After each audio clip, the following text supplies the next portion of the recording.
Banyak yang bertanya, ketika nanti tahun 2024, para new mind misalnya mendapatkan mandat. Mudah-mudahan nggak tahun 2027 ya, nggak kelamaan kita nunggu. Tahun 2024, new mind dapat mandat. Sebenarnya apa sih yang mau dikerjain oleh para new mind itu untuk membuat perbedaan dengan apa yang old mind lakukan? Nah, untuk itu kita harus tahu dulu apa itu old mind cara berpikirnya, apa itu new mind cara berpikirnya. Kita tahu bahwa salah satu yang membedakan new mind dengan old mind adalah cara berekonomi. Kita tahu bernegara itu ada 7 hal, yaitu I, Po, Lek, Sos, Bud, Han, Kap. Ideologi, politik, ekonomi, sosial, budaya, pertahanan, dan keamanan. Nah, di dalam new mind, cara bernegaranya itu sedikit berbeda, namun tujuannya sama. Kita pro Undang-Undang Dasar 45, kita pro NKRI garis lurus, kita pro kebinekaan, maksudnya Bhinneka Tunggal Ika, dan kita pro Pancasila. Itu kita tidak usah ubah. Sebelum kita masuk ke topiknya, ada hal yang menarik tentang Pancasila yang mungkin anak-anak atau sahabat generasi muda ingin bertanya, kenapa Pancasila itu dicemburui oleh banyak negara besar? Bukan negara saja, negara besar. Karena kita adalah memiliki dasar negara yang sangat keren. Karena kita menggabungkan 5 hal yang diimpikan.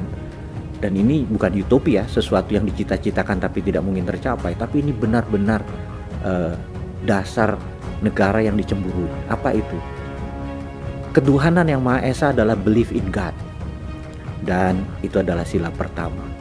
Sila kedua kemanusiaan itu artinya humanitarian. Ketiga, persatuan Indonesia. Itu adalah bentuk nasionalisme.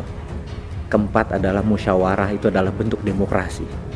Dan terakhir adalah keadilan sosial bagi seluruh rakyat, artinya adalah social justice.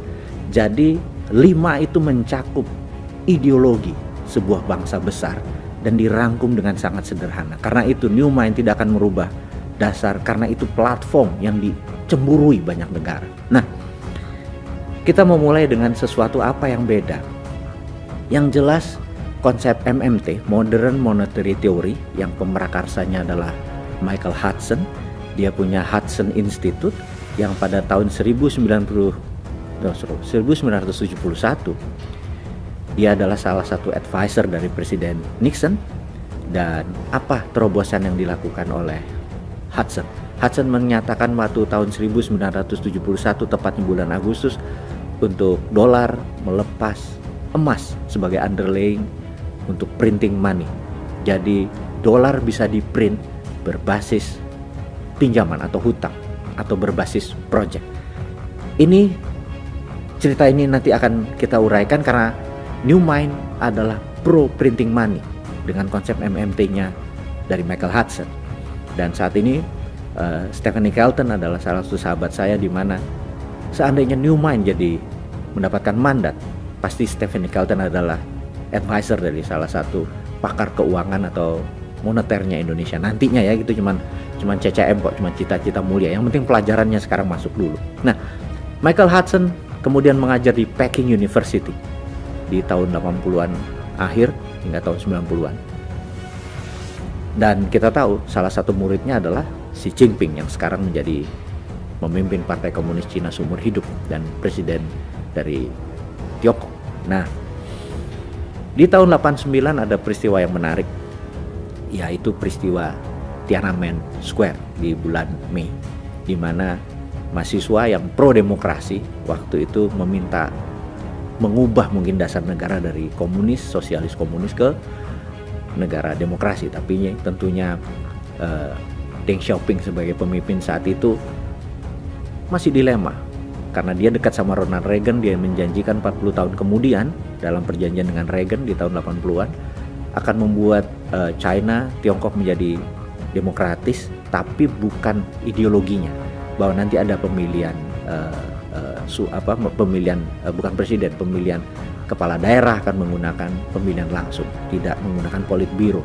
Dia agak ragu karena dia berjanji 40 tahun kemudian, tetapi ini di tahun 89 itu terjadi pergerakan ingin mempercepat. Dan ada 12 jenderal dari politbiro berhadap pada Deng Xiaoping. Kalau Anda menurut dengan Barat, kami ber-12 dibunuh saja gitu ya. Dan tapi kalau kamu berpihak kepada kami, kita akan merubah sesuatu yang membuat dunia akan shock, yaitu membuat China is the greatest country dan menjadi sentralnya dunia. Deng akhirnya memutus pro yang 12 jenderal ini, dieksekusilah 10.000 lebih mahasiswa di Tiananmen Square. Dan malam itu terkenal dengan sebuah catatan sangat menarik, namanya Tiananmen Papers. Tagline di bawahnya adalah a secret meeting that changed China, sebuah rapat rahasia yang merubah China. Sejak saat itu China mempunyai dua sistem currency, yuan untuk di luar negeri, di dalam negeri menggunakan renminbi. Kita skip dulu sebentar di situ untuk menerangkan kalau nanti New Mind mendapatkan amanah, mendapatkan mandat, strategi di dalam modern monetary theory yang dipakai oleh Amerika di tahun 71, dipakai di Tiongkok tahun 89, Indonesia akan pakai di 2024 nanti atau isi mereka-mereka yang sekolah ke tinggi sampai profesor sampai doktor mungkin di negeri barat, dan di mana seakan-akan ilmu MMT ini menganggap ilmu-ilmu konvensional itu sebagai false knowledge atau ilmu yang nggak terpakai. Enggak juga, enggak seperti begitu. Kita nggak menganggap Anda udah sekolah jauh-jauh ke Amerika mempelajari teori ekonomi terus MMT bilang itu false knowledge atau pengetahuan yang salah gitu ya. Karena buktinya sejak Indonesia merdeka, anggap tahun 71 deh kita mulai deh. Dolar waktu itu 1 rupiah cuma 200-an, sekarang udah 14.500, 15.000. Anda udah dikasih kesempatan 40-45 tahun mengelola ekonomi Indonesia, utang Indonesia naik, nilai rupiah tetap merendah. Terus masih mau kasih chance gitu dengan teori Anda. Jadi nih kaum muda nih men-challenge, ya wis lah, buat gantian. Coba deh 5 tahun pakai MMT gitu ya. Pakai apa yang China pakai yang Amerika pakai. Untuk itu, teman-teman, kita memerlukan sebuah ilustrasi untuk Anda memahami apa sih itu MMT gitu ya. Apa sih ekonomi yang nanti akan dipakai. Kita kasih contoh adalah kekinian. Kekinian tuh misalnya nih, Pak Jokowi lagi duduk ini di posisi presiden. Kemudian Pak Jokowi nanya ke Menteri PUPR, Pak Basuki, saya pengen 1 juta rumah tersedia dalam 2 tahun ke depan, supaya nanti pada saat kita lengser ke Prabon, lengser jadi raja ini, kita terhormat. Siap Pak Presiden, gitu kata Pak Basuki, Menteri PUPR. Maka dia bilang, saya perlu, ini angka dari langit ya, saya perlu 100 triliun Pak Presiden, gitu ya. Oh gitu ya, oke. Panggil Ibu Menteri Keuangan. Ibu Menteri Keuangan, siapkan 100 triliun untuk Pak Basuki. Oh siap Pak Presiden. Ini kalau semuanya MMT ya tentunya ya. Siap. Ya kalau yang sekarang kan cari utangan, ini enggak, ini ngapunten, ini bukan ngeledek ya, bukan, tapi ini berbeda. Tapi intinya adalah siap Pak Presiden. Lalu dia datang ke Dirjen Moneter, printing money 100 triliun, kasih ke Menek BUMN, dipanggil Pak Erick Thohir. Ini perusahaan-perusahaan BUMN, kamu mendapat pekerjaan untuk membuat 1 juta perumahan untuk Kementerian PUPR. Oke, ditransferlah 100 triliun itu dengan syarat semua barangnya tidak ada unsur impor. Kusennya, pakunya, besinya, semennya, atapnya, semua lokal. Nggak lama kemudian kayu-kayu di Jawa, pabrik semen di Sumatera, di Sulawesi, semua bergerak, tumbuh, muter, belanja sana kemari. Berdirilah bangunan-bangunan 1 juta unit rumah itu di mana-mana. Kemudian mereka mengangsur. 5 tahun orang mengangsur, tidak perlu bunga dan tidak perlu dinaikkan. Ini syaratnya. Kalau misalnya ongkosnya 100 triliun, ya 100 triliun dibagi 1 juta rumah, berapa itu? Ya udah, itu yang harus dibayar masyarakat. Masyarakat bayarnya nyicil selama 5 tahun. Begitu mereka nyicil, masuk ke Menteri Keuangan, masuk ke bank, masuk ke Menteri Keuangan, masuk ke bank, setiap nyicil uangnya diambil dibakar, setiap nyicil uangnya diambil dibakar, setiap nyicil 2 tahun kemudian begitu berdiri, sold 100 triliunnya masyarakat beli, dibakar. Pertanyaannya, ada inflasi nggak? Nggak ada, nol.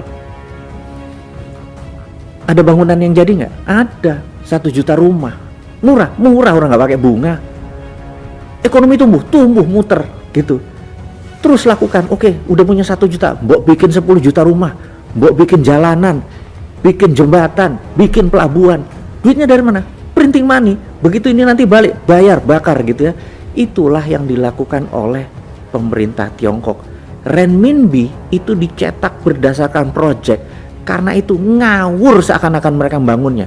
Bayangin, satu kota, ada 113 kota di Tiongkok, itu punya gedung bangunan yang 32 lantai. Satu kota itu lebih dari 1000 tower, alias berapa juta populasi di sana. Kalau dihitung selama 40 tahun, itu ada 25 miliar meter persegi bangunan. Alias dalam satu hari kita kayak ngebangun gedung kayak Plaza Senayan tuh 4 biji per day. Kalau minjem duitnya sopo. Tapi kalau pakai printing money begitu berdiri dibakar, gak ada inflasi dan gedungnya jadi. Nah, duit tadi tidak boleh membelanjakan 1 sen pun produk luar negeri, karena itu yang menjadi inflasi. Jadi inilah yang akan dilakukan oleh Newman nanti kalau dapat mandat. 10 juta rumah jadi dalam 5 tahun, dan berapa ekonomi tumbuh, berapa rakyat bekerja, berapa produk yang akan disediakan. Lah ngono aja kok susah jadi presiden. Itu kalau Newman jadi. Jadi mulai paham ya. Mudah-mudahan Anda semua terima konsep ini, dan bukan harus Bosman yang jadi presiden. Siapapun yang menerima konsep Newman, yaitu MMT, Modern Monetary Theory ini, dipakai sebagai konsep ekonomi untuk membangun Indonesia, kasih dia kesempatan untuk mendapatkan mandat. Itu rasanya pelajaran hari ini. Terima kasih, salam sehat, sukses selalu.